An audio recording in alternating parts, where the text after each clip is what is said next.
Welcome back. We'll get to Jimmy Garoppolo in just a second, but first, Blazers, Mavericks, Dame Lillard letting it fly from behind the logo. How do you follow up a 61-point performance with a 47-point performance?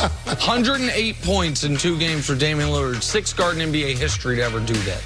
They lost, but still. This week has been Dame time. All right, more from this one. No. Your guy Luka throwing it up to Maxi Kleber for the alley-oop slam. Yeah, that's look out below. That's a nice finish at the rim. A little bit of contact, but doesn't throw him off. He still finishes the drill. Gotta appreciate that. Mavericks have, per 100 possessions, on pace for the best offense in NBA history this year. That's because of Luka.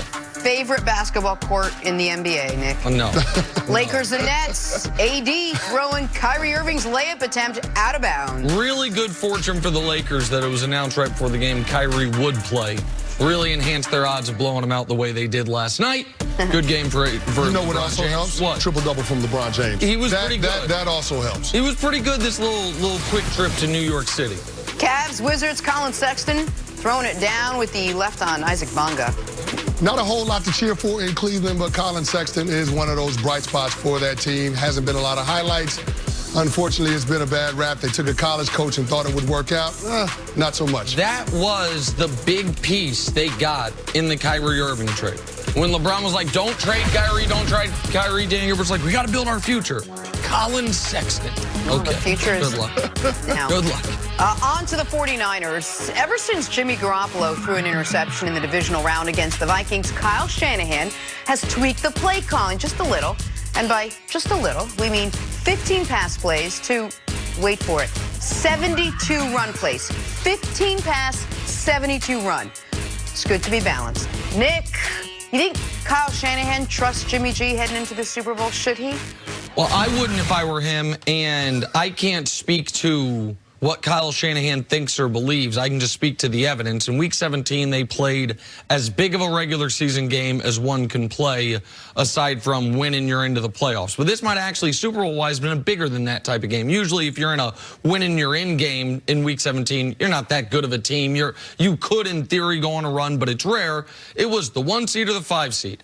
And in that game against Seattle, he trusted Jimmy Garoppolo to the tune of 22 pass attempts. Then he played an even higher leverage game, divisional round against the Minnesota Vikings, and he trusted Jimmy Garoppolo to the tune of 19 pass attempts. And then we know famously this past week, and this one I don't hold so much against Jimmy because they were gashing Green Bay on the ground to such a historic But still, margin. how many pass attempts? 8 pass attempts. 8. The fewest in a playoff game in over 45 years. It was just the only things that look like it statistically are what the 73 and 71 Miami Dolphins did, which, by the way, they must not have had a hell of a lot of trust in Bob Greasy back then. I didn't realize how little Shula was like, nah, Greasy, we got this covered. But so the evidence says that Jimmy Garoppolo is break this glass in case of emergency, and we hope we're not in that emergency.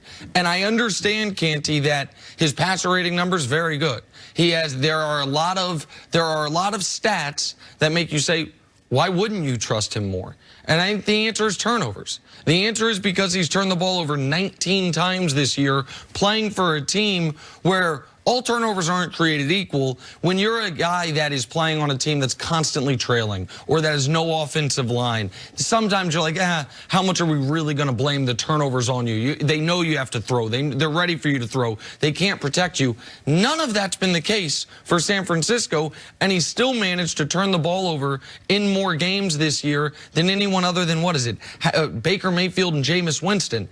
So I think Shanahan knew against Seattle, Minnesota, and Green Bay, if we play a clean game, there's not many ways for us to lose. Against Kansas City, they could play a clean game and still lose. So he might be forced into letting Jimmy Garoppolo throw it more than he's thrown it the last few weeks, but I don't think he wants to do that. Well, yeah, I don't think Kyle Shanahan wants to have to answer the question of whether or not he trusts Jimmy G in the Super Bowl. I don't think he wants to ask himself that question in that moment. He would probably like the game plan to look more like what we saw last week in the NFC Championship game against the Green Bay Packers, when you're able to run the ball for over 200 yards. Now, that's a perfect world scenario. We don't know if they're going to be presented that option because we don't know how the complexion of the game is going to unfold. But as far as trusting Jimmy G, I will say this. Kyle Shanahan has seen flashes of greatness from Jimmy G in critical moments, especially down the stretch of the regular season. You look at December football, it was essentially playoff football because the 49ers were fighting to try to have that first round bye and home field advantage throughout. I mean, there was that variance where they could be the 1 seed or they could be the 5 seed. And I go back to a divisional game they had against the Rams. And at the end of that game, tie ball game, less than 2 minutes to go, Jimmy G converts on not one, but 2 3rd and 16s. One goes to Kendrick Bourne. Yep. The other one is a 46-yard bomb to Emmanuel Sanders to set up the go-ahead field goal. They end up winning the game.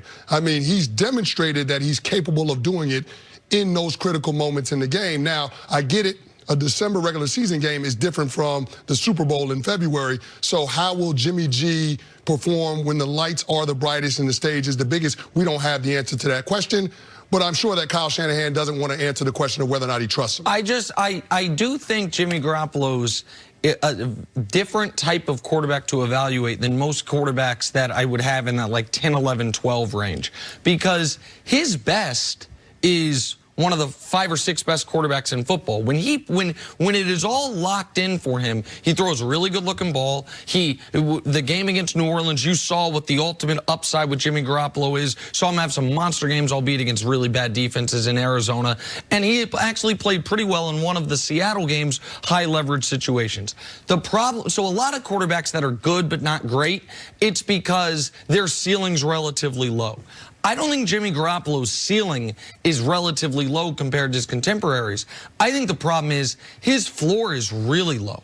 The mistakes what is separating Jimmy Garoppolo from being a quarterback that I feel like you can totally trust, a quarterback that you do consider one of the better or one of the best quarterbacks in football, is the volume of mistakes that are totally preventable. The volume of throws where it's like, what are you seeing there in that spot? In the waning moments of the first half of a playoff game, why do you throw that pass? So sometimes with quarterbacks, it's like, I just don't think the upside's high enough. I think his upside's pretty damn high, but once you try to find that upside, you open yourself up to that, and the Niners are so well built and so good in the other facets of the game, they try not to open themselves up to that. Can you blame Kenny, can you blame Kyle Shanahan for saying, hey, we're going to go with the best game plan? I don't care about feelings. I don't care about the way I feel about whoever, my run game or Jimmy G or whatever is going to, whatever it takes to win the game, that's kind of what I'm going to with, even if it is, 72 running plays and 15 pass plays, whatever it may be. Well, Jenna, there are no style points. I mean, you're trying to win the game, and however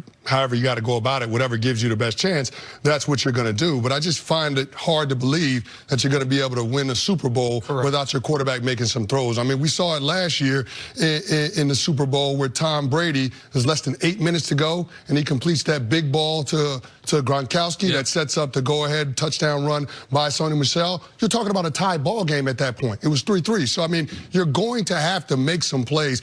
Eli Manning to Mario Manningham, that last drive in Super Bowl 46. Your quarterback is going to have to make some throws in order to win you the big game. Can Jimmy G deliver under those circumstances? That remains to be seen. But to your point, there is a lot of variance in the performances that you get from Jimmy Garoppolo. And what separates good players from great players and great players from Hall of Fame players is the level of consistency. And that's the one thing that's eluded Jimmy Garoppolo since he's become a full-time starter. I know the record is 21-5 as a full-time starter, including the 2 playoff wins. It's misleading. But a lot of that has to do with the supporting cast being above average. I mean, you point to all the different areas of the 49ers football team, and you would grade all of those different position groups above average to excellent. Well, and I agree. You don't care about hurt feelings. If he wins a championship, by the way, it'd be his 3rd ring. He passes Eli, he passes Big Ben. We were talking about this before the show. Now, 2 of those rings he didn't play at all, but they still all shine the same, I would imagine.